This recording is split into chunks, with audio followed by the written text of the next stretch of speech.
Eu vou falar um pouquinho para vocês a respeito das aplicações gerais do ultrassom cardíaco dentro da terapia intensiva. A gente sabe que de alguns anos para cá, o conhecimento sobre as possíveis aplicações do ultrassom cardíaco na terapia intensiva vem se expandindo e antigamente a gente usava essa ferramenta para fazer alguns diagnósticos específicos, inicialmente uma coisa mais básica, e de alguns tempos para cá, o intensivista vem começando a explorar melhor essa ferramenta que é o ultrassom, o ecocardiograma, e começando a utilizar isso para outras aplicações dentro da terapia intensiva. A gente sabe que hoje o ultrassom cardíaco ele se presta não somente para diagnósticos de condições específicas, mas também para monitorização hemodinâmica, monitorização de certas intervenções que são feitas dentro da terapia intensiva, de modo que hoje eu não vejo mais como fazer terapia intensiva sem o auxílio do ultrassom. Então, nessa apresentação, a gente vai ver de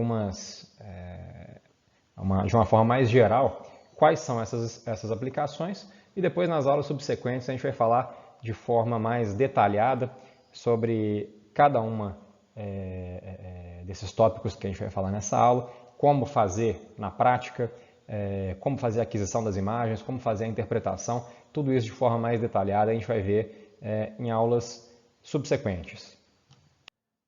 Bom, em 2020, a Sociedade Americana de Ecocardiografia definiu alguns termos, uma divisão mais didática, mas fez essa divisão de termos para a gente conseguir definir melhor quais habilidades que o intensivista tem que ter com o ultrassom cardíaco dentro da UTI e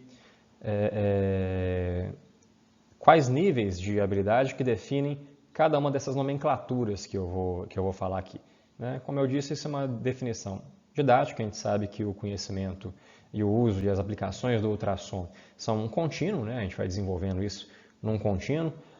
Muitas dessas definições aqui acabam se superpondo em algum momento, mas para finalidades didáticas eles fizeram essa divisão do UAP, que é o Ultrasound Assisted Physical Examination, o POCUS, que é o Point of Care Ultrasound, que deve ser o termo aí que a maior parte deve ter já familiaridade com ele, e o Critical Care Echocardiography, a ecocardiografia voltada para o paciente crítico. E algumas divisões ainda colocam o CCE dividido entre o básico e o avançado. Então, como é feita essa divisão didática? Vamos acompanhar aqui no pointer. Primeiro aqui, o AP, os usos do AP, que seria o exame físico assistido pelo ultrassom. Acompanhando aqui na coluna, é um exame rotineiro. O que ele quer dizer com rotineiro? Você vai fazer do mesmo jeito que você usa o estetoscópio para fazer o exame físico do seu paciente, você usaria o ultrassom como um método complementar ao seu exame físico, da mesma forma que o estetoscópio. Ele é de aplicação frequente, então sempre que você for reexaminar o seu paciente, você vai fazer o seu exame físico assistido pelo ultrassom. E a interpretação basicamente se dá pela presença ou não de achados ultrassonográficos anormais. Durante o seu exame físico, com o uso do ultrassom, você achou um derrame pleural, um derrame pericárdico, você vai eventualmente mudar o seu diagnóstico ou ter um novo diagnóstico adicional ao diagnóstico inicial do seu paciente, que pode mudar conduta, tratamento. Então você vai ter um aumento aí da capacidade do seu exame físico, usando o ultrassom, da mesma forma que você usaria um estetoscópio. E qual que seria a definição de POCUS, o Ultrassom Point of Care? Seriam protocolos específicos focados em determinados diagnósticos. O que é isso? Você tem, por exemplo, os protocolos, o FAST, usado muito no trauma, por exemplo, em que você vai utilizar determinadas janelas, não só cardíacas, você vai examinar também pulmões, vasos, abdômen, para tentar fazer o diagnóstico do motivo do choque do seu paciente. Então, um protocolo específico procurando um diagnóstico específico. Será que aquele meu paciente tem no trauma um tamponamento cardíaco, um hemotórax? Será que ele tem líquido livre na cavidade abdominal? Aonde que está o problema daquele meu paciente, vítima do trauma, que está levando ele a um estado de choque, né? Então, são exames com protocolos específicos para tentar encontrar diagnósticos específicos. Em geral, é um exame feito uma única vez, né, para fazer esse diagnóstico específico na avaliação inicial do paciente com trauma, mas nada impede de que esse exame seja repetido se tiver alguma mudança no estado clínico do paciente. E como interpretação, tem aqui então os achados específicos de determinada condição, usualmente dentro de um protocolo. Já o CCE, que seria o Critical Care Echocardiography, ele já é uma coisa um pouco mais refinada. Você vai ter então uma série de dados ecocardiográficos, né, para o diagnóstico e manejo de condições críticas, onde você vai avaliar, por exemplo, a fluidorresponsividade, o débito cardíaco do seu paciente. Então, não é um exame que se presta meramente a um diagnóstico específico de uma determinada condição, seguindo para isso um protocolo específico. Você vai fazer um exame mais completo, né, um exame ecocardiográfico mais completo, né, que você vai ter você pode fazer tanto diagnósticos que você tinha já imaginado a priori, como também, eventualmente, achar alguma alteração que você não tinha pensado, que pode ser um achado adicional àquele que você estava pensando. E você não vai usar ele somente para o diagnóstico, você vai usar ele também para monitorização hemodinâmica do seu paciente e para avaliação do efeito das intervenções que você instituiu naquele paciente. Então, por exemplo, no caso da fluidorresponsividade, aquele paciente está mal perfundido. Pode ser que esse paciente esteja precisando de fluidos para aumentar ali o débito cardíaco e melhorar a entrega de oxigênio aos tecidos. Você pode fazer essa avaliação da fluidorresponsividade, a gente vai ver mais para frente de forma mais detalhada com o uso do ultrassom cardíaco, né? Então aí a gente já muda o foco do ultrassom cardíaco para uma arma diagnóstica, né, de condições específicas dentro de um protocolo feito exclusivamente para aquilo, para uma arma que não só diagnóstica, mas também de monitorização e de avaliação das condutas que eu instituí, com um número maior de dados, né, com medidas não apenas qualitativas ou semi-quantitativas, mas muitas vezes também com medidas quantitativas, mais específicas, mais refinadas. Ele vai ser feito sempre na admissão do paciente, e sempre que houver alguma piora na condição clínica do paciente, alguma mudança na condição clínica do paciente, ou sempre que você fizer uma intervenção para você avaliar a efetividade ou não daquela intervenção que você instituiu. E você vai ter então achados primários ou secundários, ou seja, tanto achados que você já pensava neles, já imaginava que poderia encontrar antes de fazer o exame, como também achados adicionais que eventualmente você pode achar ali sem antes ter nem pensado naquele diagnóstico, né? Achados secundários, que podem também adicionar mais coisas para o seu raciocínio e mudanças de conduta eventualmente também. E o ecocardiograma seria o ecocardiograma formal feito, né, e nesse caso não vai ser feito pelo intensivista, vai ser feito pelo ecocardiografista. Já é um exame muito mais detalhado.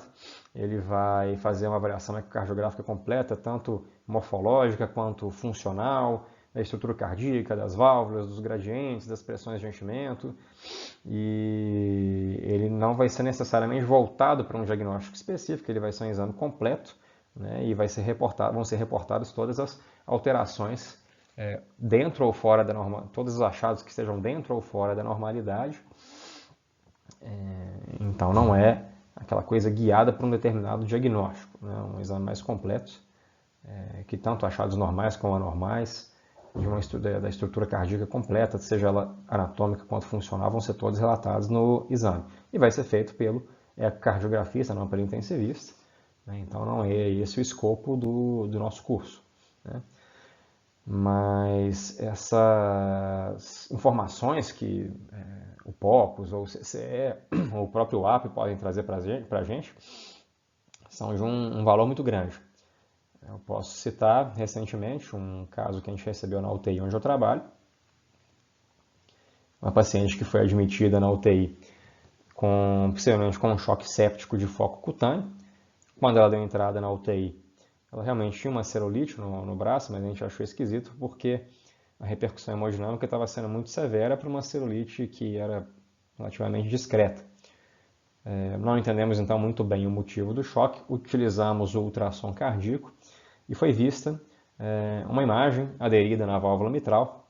A gente pensou na possibilidade ali de uma endocardite e um exame ecocardiográfico completo feito pela ecocardiografista no dia seguinte realmente confirmou uma vegetação de tamanho grande e já mudou aí completamente o diagnóstico e a nossa conduta frente ao caso. Se a gente não tivesse a disponibilidade do ultrassom na UTI e não tivesse feito o exame, muito provavelmente o diagnóstico teria sido feito de forma muito mais tardia, a intervenção teria sido feita de forma mais tardia, né, possivelmente aí com um prejuízo para o desfecho clínico do paciente. Bom, vamos falar um pouco agora então sobre o CCE, né, o ecocardiograma voltado para o paciente crítico. Os usos diagnósticos, né? Quais que são os usos diagnósticos mais corriqueiros, mais básicos, para a gente fazer um apanhado geral sobre o assunto.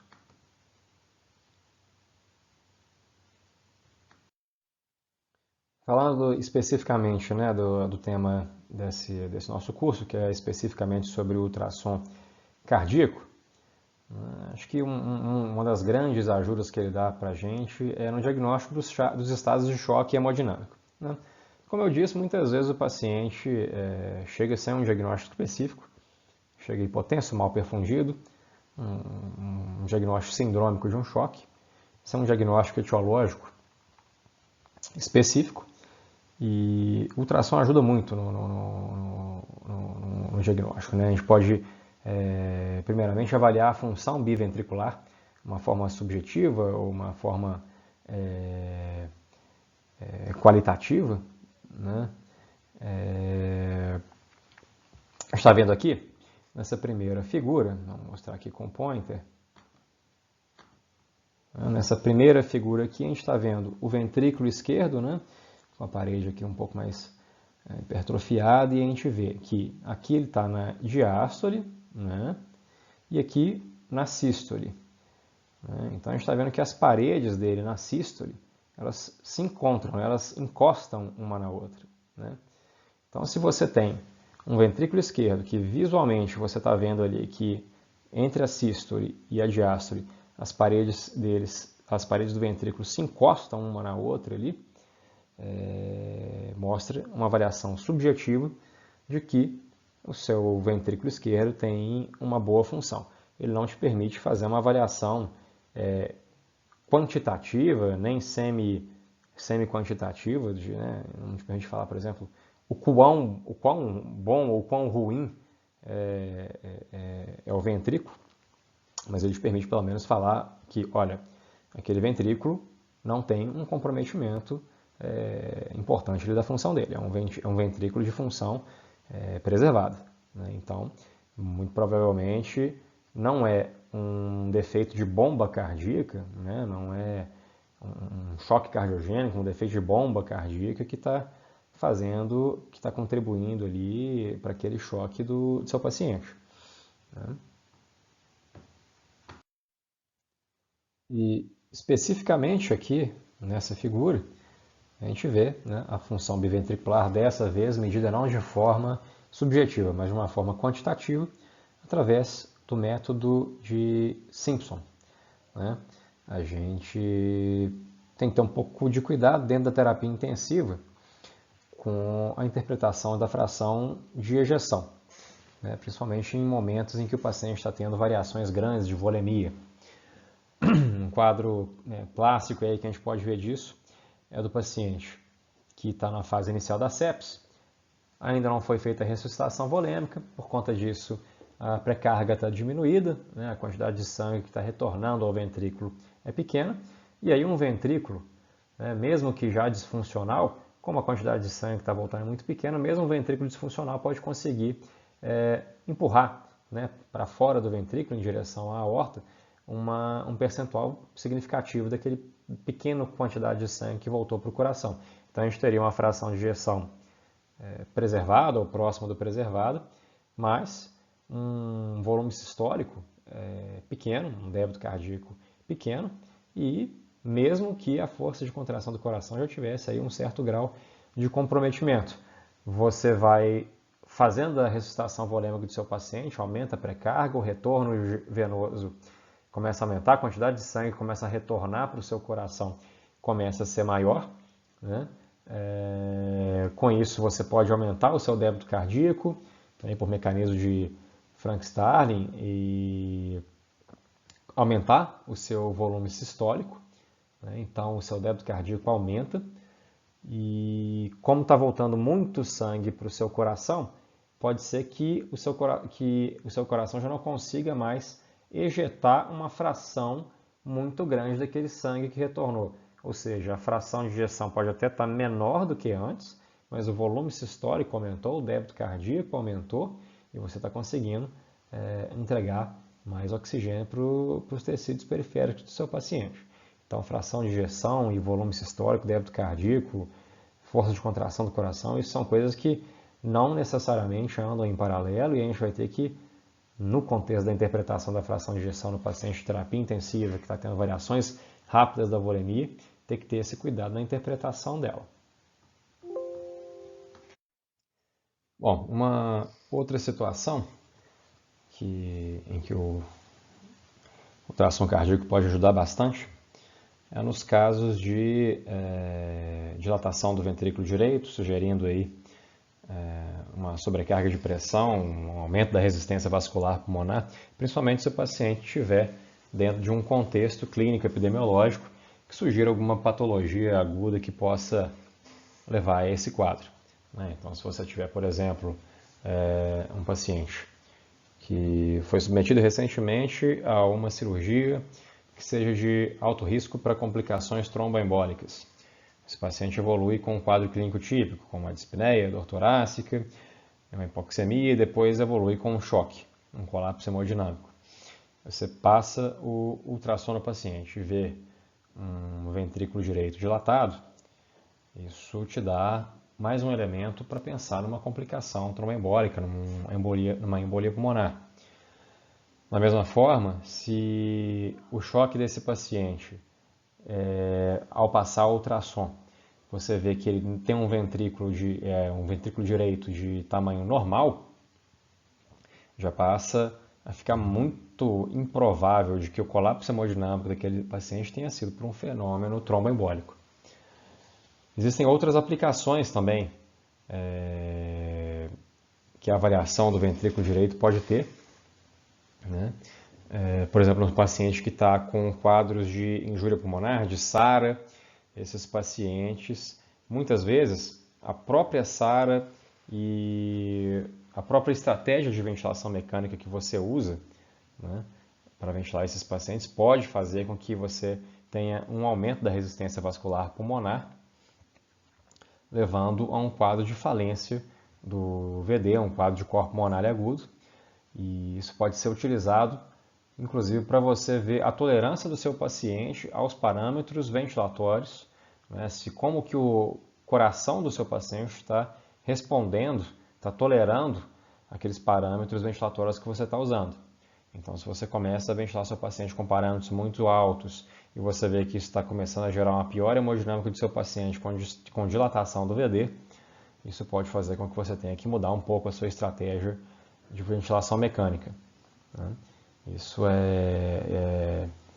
E essas alterações, né, dentro de um contexto clínico e epidemiológico compatíveis, elas ajudam muito no nosso raciocínio de diagnósticos específicos que podem levar a um quadro de corpo pulmonar agudo e que grande parte das vezes vão necessitar de mudanças rápidas na conduta para você conseguir tirar o seu paciente daquele momento crítico. Mais um quadro aqui em que já foram incontáveis as vezes em que nós mudamos o diagnóstico, conseguimos fazer um diagnóstico rápido e uma intervenção rápida também em casos de pacientes que chegam com choque na UTI. recentemente uma paciente lúpica, com um quadro de choque, de etiologia ainda mal definida, deu entrada na nossa UTI, passamos o ultrassom cardíaco e foi feito o diagnóstico de um tamponamento cardíaco. Aqui nessa figura a gente pode ver, né, que a gente tem ventrículo esquerdo, ventrículo direito, aqui os átrios e aqui fora do coração, essa lâmina aqui hipoecóica representando um derrame pericárdico. Né? No caso dessa paciente em específico, esse derrame pericárdico estava causando colapso de câmeras direitas. Né? A gente vai ver como avaliar isso de forma correta nas próximas aulas também. Né? Era um derrame bastante grande, já gerando colapso de câmeras direitas. E apesar de que, né, o diagnóstico de tamponamento cardíaco é um diagnóstico clínico, não tem a menor dúvida que o ultrassom auxilia muito no diagnóstico e te dá uma certeza muito maior de que o problema do seu paciente é realmente aquele. E não apenas isso, mas ele também pode guiar a terapêutica. Né? Você pode fazer ali uma pericardiocentese, ao invés de fazer às cegas, você fazer ela guiada por ultrassom, que te dá uma segurança muito maior, né, de fazer o procedimento com uma chance menor de ter complicações. Então, indiscutivelmente, uma arma muito que auxilia demais, tanto na parte diagnóstica, quanto na parte terapêutica e de guiar essa terapêutica. Né? Com relação à monitorização hemodinâmica, né, a ecocardiografia voltada para a terapia intensiva, agora não mais para diagnóstico, mas para monitorização hemodinâmica, é uma parte que eu particularmente gosto muito de usar o ecocardiograma para essas finalidades, porque eu acho que é uma ferramenta fantástica, porque você pode utilizar ela várias vezes, você pode instituir uma determinada terapia e ver qual que foi a resposta do seu paciente àquela terapia em tempo real, pode repetir várias vezes o exame. Né? Então, eu acho que assim, refina de forma imensa a nossa conduta dentro da terapia intensiva. Vamos ver aqui nos próximos slides, de uma forma mais geral, como que a gente pode fazer isso. Bom, eu havia comentado anteriormente rapidamente sobre o VTI, né? O Velocity Time Integral, né? É um cálculo que a gente faz, a gente coloca ali o Doppler pulsado na via de saída do ventrículo esquerdo, ali próximo do ânus da válvula aórtica, e aí a gente vai conseguir, através aqui, a gente está vendo aqui esse gráfico aqui, que aqui ele está medindo basicamente a velocidade do fluxo de sangue ali na via de saída do ventrículo esquerdo ao longo do tempo. Né? A gente vê que essa velocidade ela vai aumentando e depois ela tem uma queda. Né? Você faz a mensuração da área dessa curva daqui e aí o aparelho já calcula para você o VTI. O VTI ele vai se correlacionar bem com o débito cardíaco, com o índice cardíaco do paciente.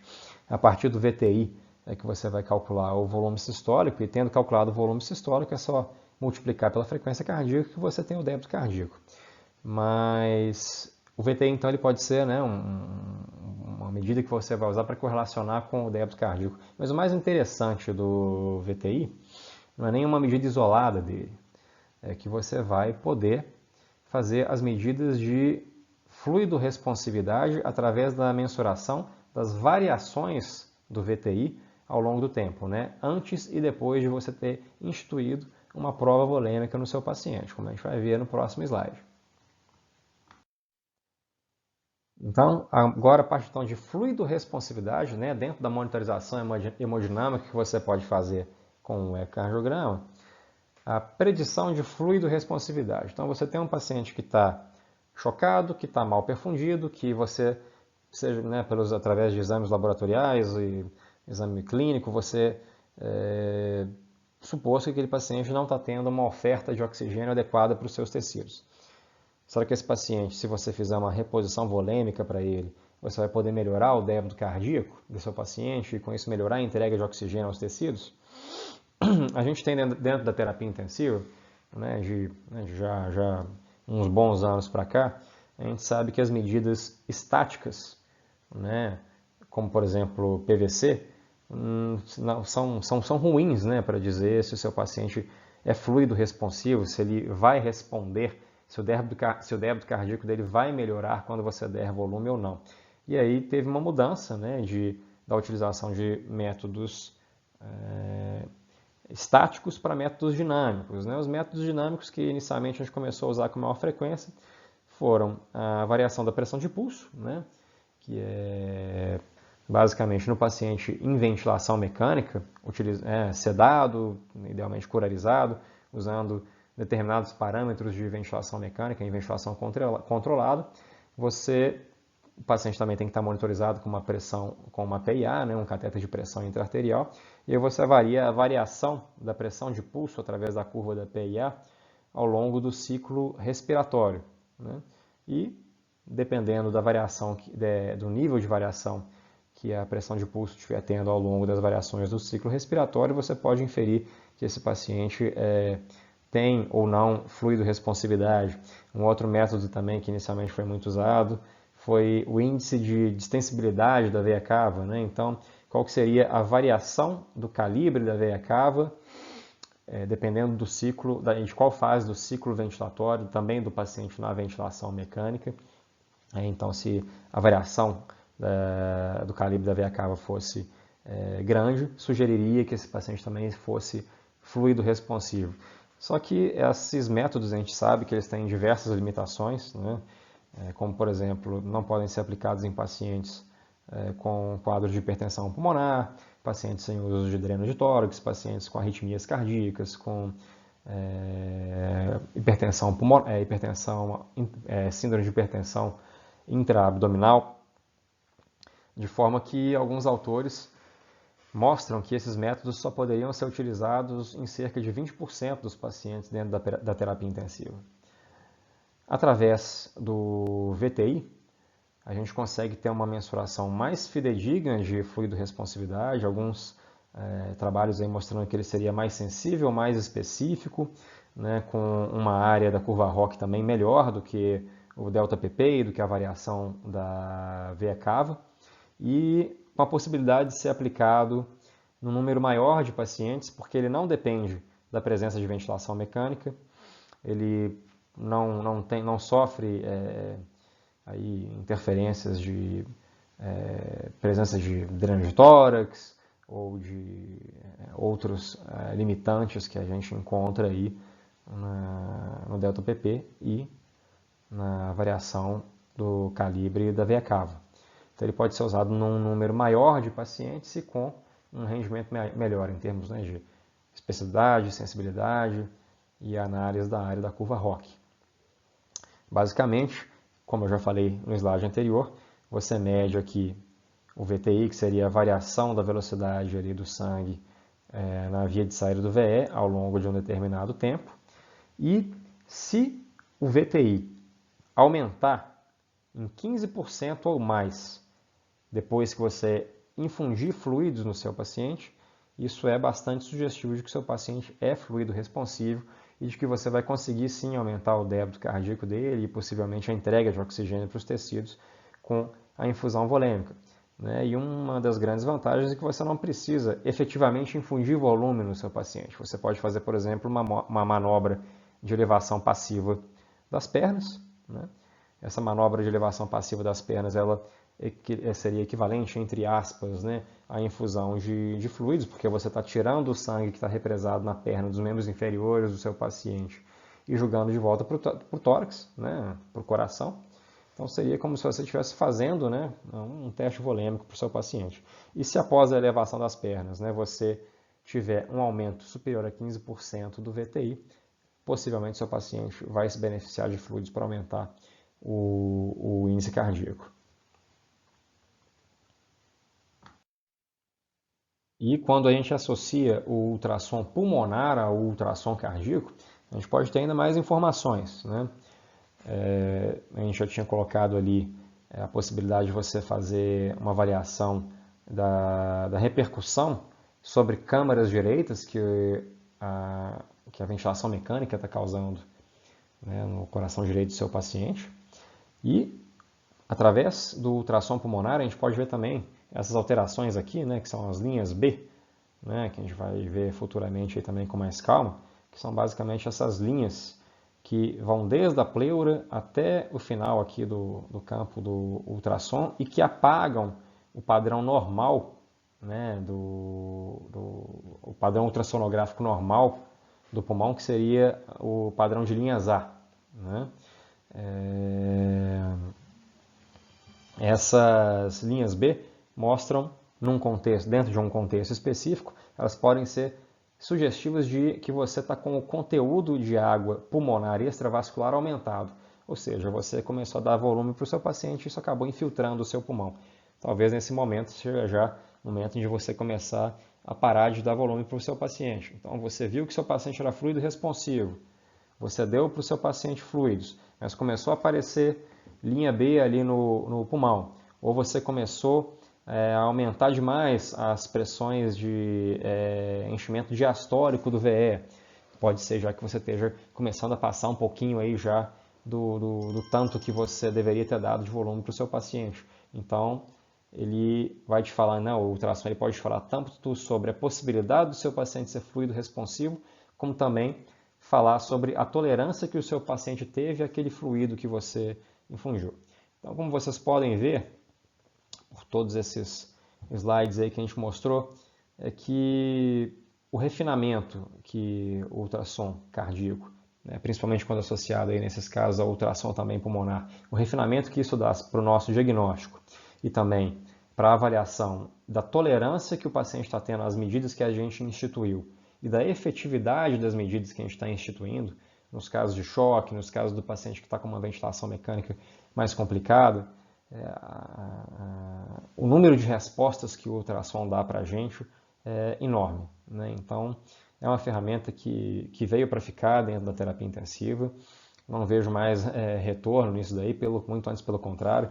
Eu vejo que cada vez mais técnicas estão sendo estudadas, que possam ser aplicadas de forma rápida, prática, com uma curva de aprendizado rápido pelo intensivista e que vão dar um número de informações cada vez maiores para quem dá plantões dentro da UTI, para que a gente possa fazer diagnósticos rápidos e intervenções rápidas.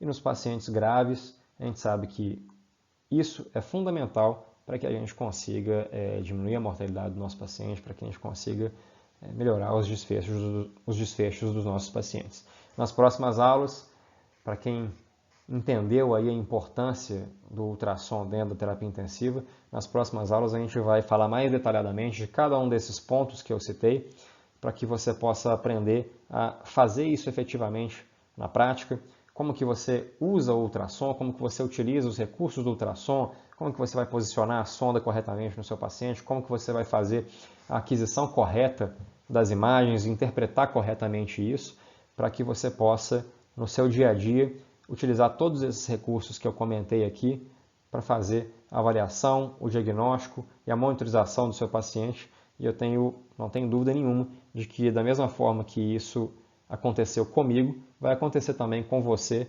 essa percepção de que os resultados da sua avaliação do seu paciente vão ser completamente diferentes, as condutas vão ser completamente diferentes e vão mudar em grande parte dos casos e vão trazer desfechos potencialmente melhores para o seu paciente. Ok? Vamos aí, continuem seguindo a gente aí nas próximas aulas. A gente vai dar informações mais detalhadas. Eu acho que isso vai mudar completamente a forma como você dá plantão na terapia intensiva. Um grande abraço, muito obrigado.